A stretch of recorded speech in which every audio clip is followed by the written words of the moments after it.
Bang Alfon, kan kemarin pihak BAIN sudah mendeklar bahwa mereka menang atas hak asuh anak. Mungkin seperti apa dari pihak Kaula sendiri menanggapinya?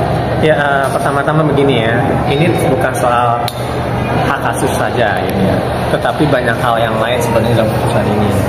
Yang pertama-tama kita harus melihat bahwa putusan banding yang diajukan oleh kami, kemudian juga oleh pihak BAIN itu terkait dengan satu, pengesahan adanya perceraian, gitu ya.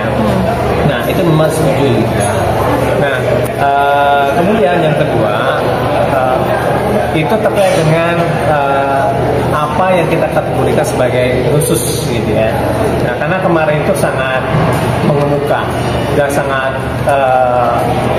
viral, ya, sehingga itu menjadi suatu hal yang kami nilai perlu dimintakan kepada Komisi Yudisial untuk memutuskan apakah memang perkataan-perkataan khusus itu memang tepat atau tidak, dan bahkan itu keluar sampai ke ruang persidangan, gitu ya. Dan kemudian yang dikatakan oleh pihak BAIN sendiri, ya, terkait dengan ada khusus, gitu kan. Nah, itu sebenarnya itu tidak ada khusus, gitu ya. Hakim menyatakan dalam pertimbangannya bahwa pembicaraan dengan orang lain, ya, itu tidak dikategorikan sebagai khusus. Karena apa? Karena ilmu yang belum tinggi dari seseorang belum bisa mengkategorikan seorang itu melakukan perbuatan itu menjadi khusus, gitu kan.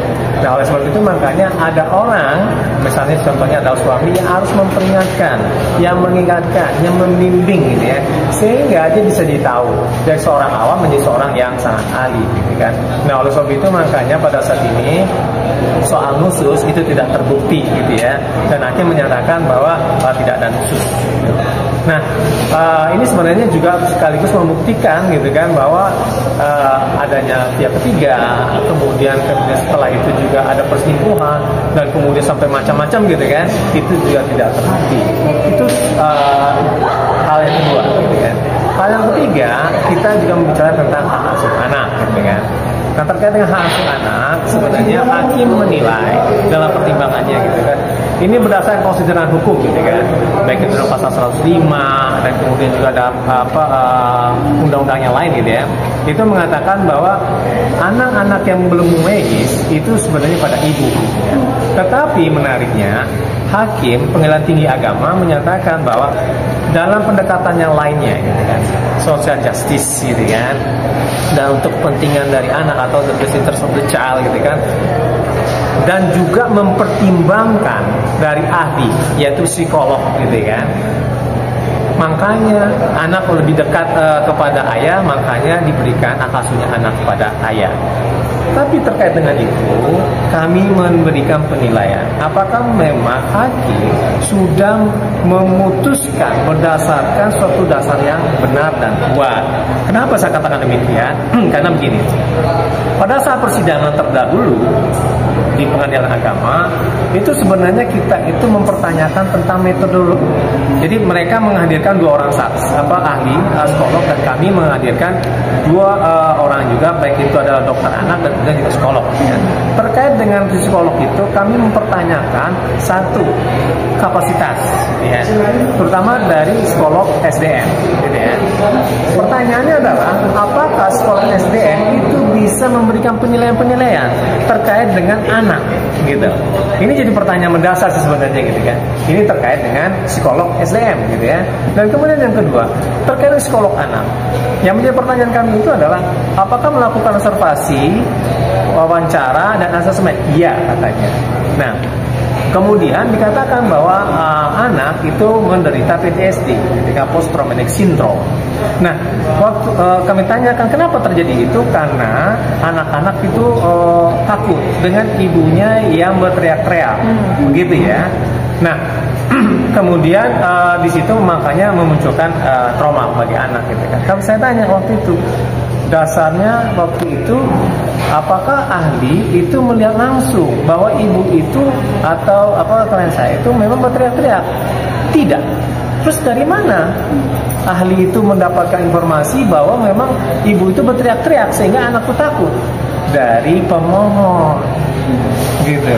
Nah, artinya di sini bahwa keterangan untuk menyatakan terjadinya PTSD, gitu kan, itu adalah dari pemohon, bukan dari fakta yang dia lihat langsung, gitu. Kan menarik seperti itu, gitu kan. Dan yang kedua, gitu kan, dinyatakan bahwa yang membuktikan bahwa anak itu dekat dengan ayah itu ada observasi terkait dengan gambar. Gambar ini adalah gambar anak-anak, gitu kan. Gambar anak-anak kepada gambar anak kepada gambar anak ya. Dan di situ digambarkan laki-laki. Nah, gambar laki-laki itu dikatakan bahwa itulah bentuk bukti anak-anak itu dekat dengan ayahnya, padahal tidak, gitu kan. Nah, kami tanya kepada psikolog yang menjadi adik kami, gitu ya, itu artinya apa, gitu ya. Artinya gambar laki-laki yang dibuat oleh anak-anak itu adalah orientasi seksual. Artinya gitu kan. Semisalnya saya laki, saya akan menggambar laki-laki sebagai anak-anak, gitu kan. Itu membuktikan orientasi seksualnya itu dia sebagai laki-laki, tidak sebagai perempuan, gitu ya. Begitu juga kalau bisa perempuan, dia akan menggambar perempuan karena dia akan menggambarkan orientasi seksualnya itu adalah perempuan, gitu. Bukan menggambarkan bahwa kedekatan terhadap ayahnya atau ibunya, tidak sama sekali, gitu kan. Nah, oleh sebab itu ini adalah suatu kesalahan mendasar, gitu kan, dari hakim pengadilan tinggi untuk menyatakan bahwa di situ dia mengambil social justice, gitu kan, moral justice, gitu kan, bahwa untuk kepentingan anak apa yang dikatakan oleh psikolog itu, gitu kan, itu adalah benar, dan itu makanya diserahkan hak asuh anak ini itu kepada si bapaknya, gitu kan. Nah, jadi itu tidak besar dan tidak kuat. Sebenarnya bisa di-challenge terkait dengan itu, gitu kan. Dan kemudian terkait dengan ini yang saya sebutkan tadi ini ya, barusan, gitu kan, soal gambar, kemudian juga soal terkait dengan bertanya kepada si ibu, gitu kan, sebagai cover both side, gitu ya, itu tidak dicantumkan di dalam fakta-fakta persidangan, di dalam putusan di pengadilan agama, gitu. Nah, oleh sebab itu makanya ini menjadi dasar kami untuk melaporkan ketika itu ke Komisi Yudisial. Kenapa kok ini tidak dicantumkan? Gitu. Dan kami bisa menduga jadinya bahwa ini menjadi dasar, gitu. Karena kalau misalnya ini dicantumkan, hakim bisa melihat bahwa sebenarnya fakta persidangan itu terbongkar bahwa anak-anak itu dikatakan PTSD karena ini hanya berdasarkan informasi sepihak, bukan kedua belah pihak.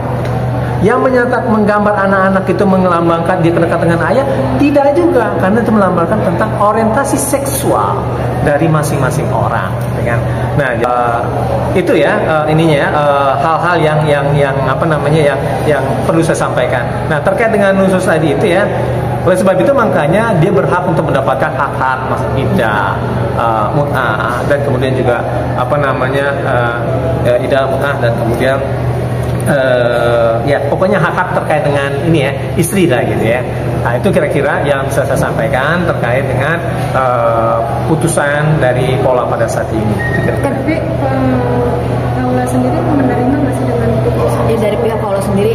Jadi begini, akankah ada tindakan lanjut, Pak? Ya, Pola memutuskan pada saat ini. Jadi dia memang ingin mempertimbangkan untuk kepentingan dari anak. Karena dengan begini kan sebenarnya kan banyak pemberitaan-pemberitaan yang sebenarnya itu tidak baik untuk anak-anaknya, gitu kan. Apalagi kalau misalnya ada informasi-informasi yang tidak utuh, terdistorsi, gitu kan, akan membuat anak misalnya bertanya-tanya. Saya sangat berhati-hati mengeluarkan pendapat karena apa? Saya akan ditanyakan 5-7 tahun ke depan, gitu kan, oleh anak-anak itu, gitu kan.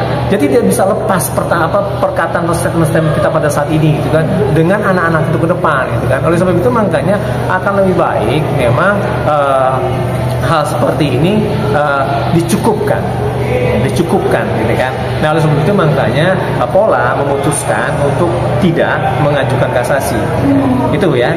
pada saat ini. Tetapi yang harus diingat gitu kan, berdasarkan surat edaran Mahkamah Agung, ya, apabila dalam konteks hak asuh ya, nanti pola tidak diberikan ruang-ruangnya, itu bisa diajukan permohonan pembatalan hak asuh. Permohonan pembatalan hak asuh. Jadi bukan ya saya bahwa serta-merta mengatakan ini domainnya di dia dan kemudian diatur gitu, enggak. Nah, itu dikatakan memberikan akses seluas-luasnya kepada kedua pihak gitu. Nah, oleh sebab itu makanya kedua belah pihak itu yang mengatur. Saya sebagai lawyer tidak punya kapasitas gitu kan untuk mengatur-atur itu. Yang paling yang pas dan paling berwenang untuk mengatur tentang anak-anak itu adalah anak-anak itu sendiri dan juga orang tuanya, bukan lawyer. Ya, itu harus dipahami betul gitu kan. Oleh sebab itu makanya kalau misalnya ada perkataan bahwa oh kalau bisa datang saya usir gitu ya, usir gitu kan, itu adalah omongan-omongan yang menyesatkan. Itu kira-kira ya. Oke, yang menarik kan ketika kemarin Fahmi menuturkan hak asuh banding Baim ini dimenangkan oleh Baim, ini Paula ini akan kemungkinan harus berkomunikasi dulu jika ingin bertemu anak.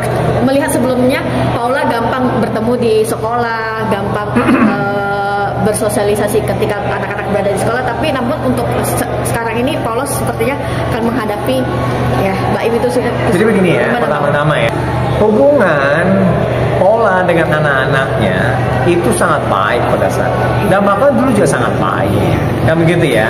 Tetapi kemarin itu kan hubungannya Paula dengan anak-anak itu tidak bertemu ya, kan begitu kan, tidak bertemu, tetapi tidak tidur gitu dengan anak-anaknya gitu kan. Itu menyebabkan bahwa ya ada kebingungan tersendiri bagi anak-anak. Itu makanya salah satu penyebabnya Paula itu tidak mengajukan kasasi itu. Gitu, untuk kepentingan dari anak-anaknya supaya dia tidak bingung sebenarnya gitu kan. Nah, oleh sebab itu makanya pada saat ini ya sudah, dan kemudian nanti itu bisa dikomunikasikan antara Paula dengan Baim ya, karena surat kuasa itu sebatas sampai dengan dia persidangan, kecuali dia untuk hal-hal yang lain ya. Nah, kemudian sewajarnya kalau misalnya kedua orang tuanya itu untuk kepentingan anak gitu, untuk kepentingan anak.